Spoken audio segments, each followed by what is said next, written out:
This MMA 30 segment is powered by The Gun Store. Next time you're in Las Vegas, if you want to shoot a real machine gun, do it at The Gun Store at 2900 East Tropicana. Yes, it is. It's my first time in Japan, and it won't be the last time. I will come back for sure. Great. So you wear the Rising Sun headband when you go on the cage?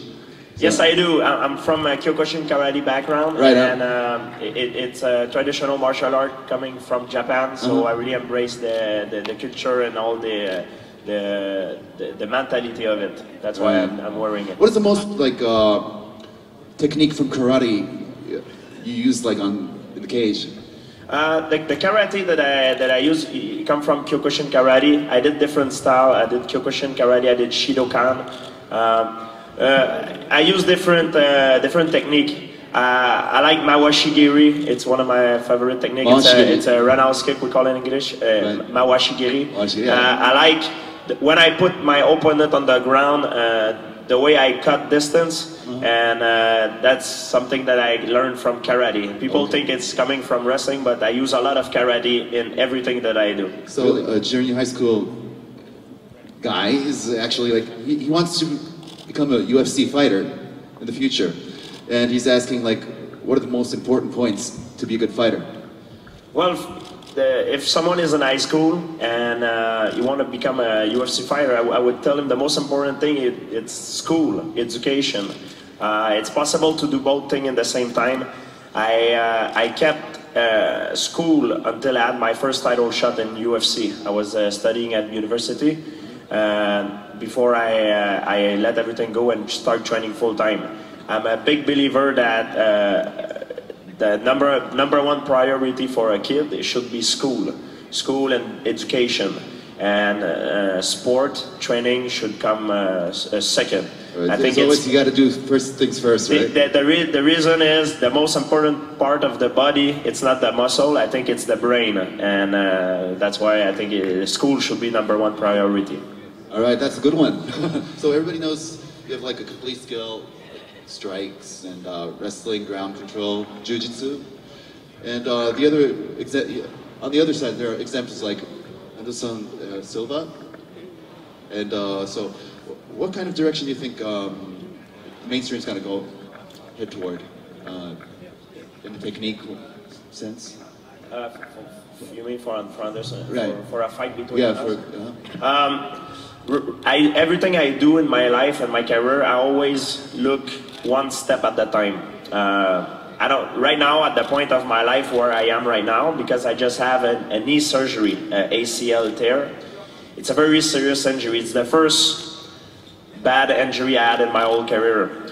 So right now I look to the next step. The next step for me, it's not fighting right now. It's to make sure my knee heal 100% from my surgery. I still have 3-4 months left to do rehabs on it. Once I will get over that step, now I will think about my next upcoming fight for the UFC title at 170.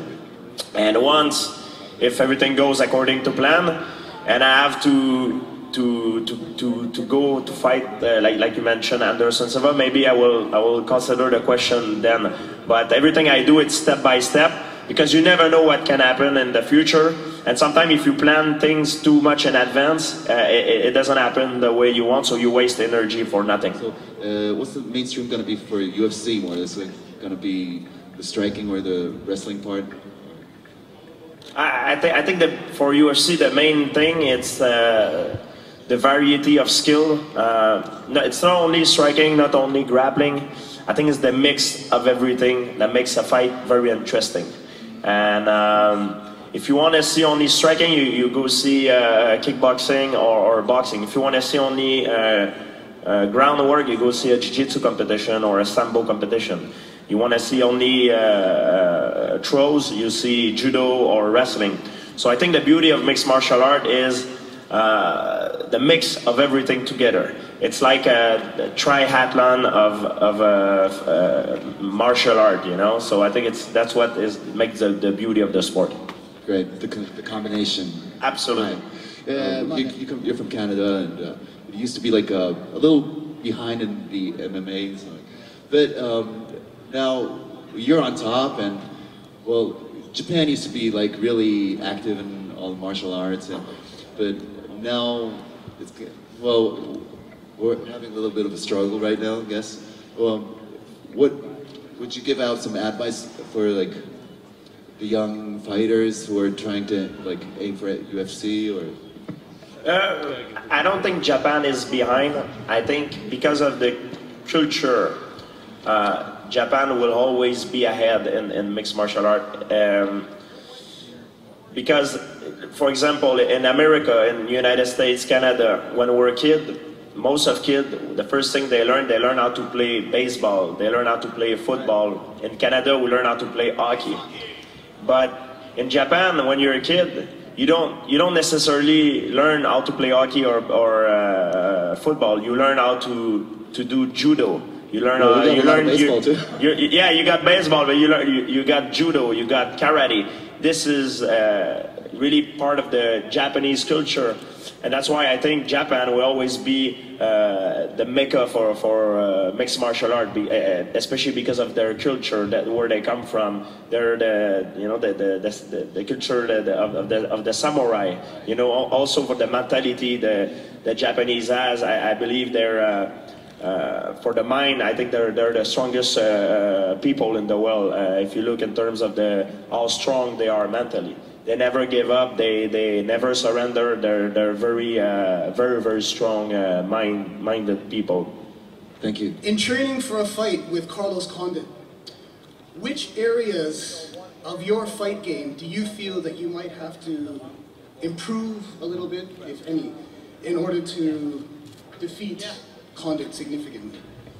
Well, Condit is, if I have to fight Condit when I return, like I said, right now I'm focusing on my knee. That's the #1 priority. I don't even think about fighting right now because my next step is to recover from my surgery.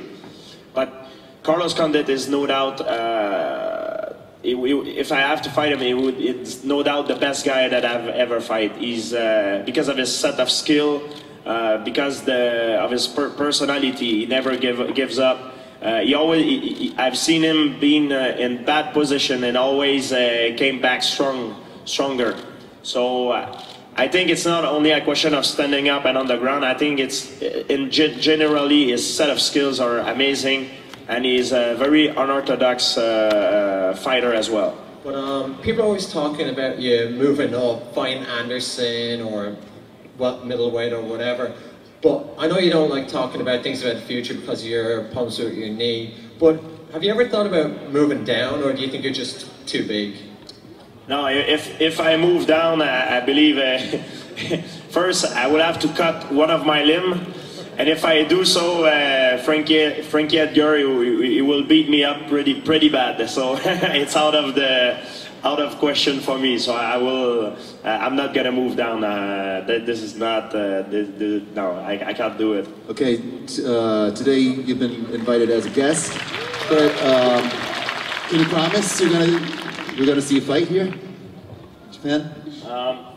Right now I came as a guest, but hopefully in the future I will have an opportunity to fight in Tokyo. It would be a great honor for me to be fighting here, and I hope it will happen in the future. Yeah, of course, I would like to thank everyone for the support, and I can't wait. I'm coming as a guest fighter, but hopefully one day I will have the chance and the honor to be fighting here. Domo arigato. This MMA 30 segment is powered by The Gun Store. Next time you're in Las Vegas, if you want to shoot a real machine gun, do it at The Gun Store at 2900 East Tropicana.